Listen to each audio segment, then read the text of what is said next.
The Curse of Tutankamen. While the Great Pyramids of Egypt remained intact and untouched for centuries, around the early 1920s, many of the structures and tombs of the pharaohs had been looted by raiding archaeologists and treasure seekers. One tomb, however, remained intact, the now famous tomb of Tutankamen, or King Tut.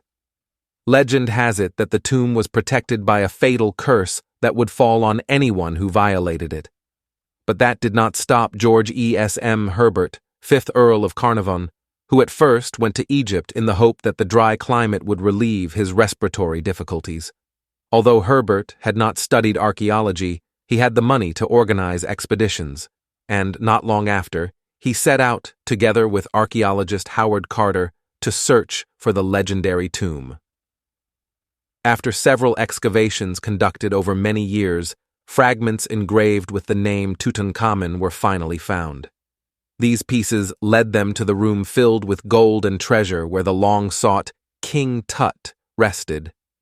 A group of 20 people witnessed Carter's entry into the burial cell on February 17, 1923, but Lord Carnavon could not rejoice in his discovery for long.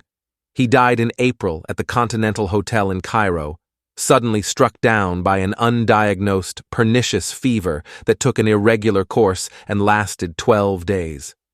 Minutes after his death, there was a blackout in Cairo, and on the same day, Carnavon's dog died in London. Before the end of the year, 12 more people from the group of 20 witnesses died.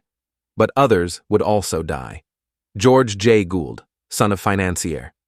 J. Gould, and friend of Carnavon, traveled to Egypt after his friend's death to see the site for himself. He died of bubonic plague within 24 hours after visiting the tomb. By 1929, 16 other people who had come in contact with the mummy in one way or another had died. Among the victims were radiologist Archibald Reed, who had prepared Tutankhamen's remains for radiological analysis, Lord Carnavon's wife, and Richard Bethel, his personal secretary. Bethel's father also died by suicide. The sinister mystery of this famous mummy, the subject of several horror movies of not always good quality, was probably a major factor in the resounding success of the traveling exhibition of King Tutankhamen's treasures in the United States. As far as the tens of thousands of people who saw the mummy are aware, nothing happened, and the curse seems to have ceased, at least for now. But those who first entered the tomb certainly had occasion to remember, while they were alive, the warning of the hieroglyphs written on the seal placed in the entrance: "Death will come on swift wings to those who violate Pharaoh's tomb."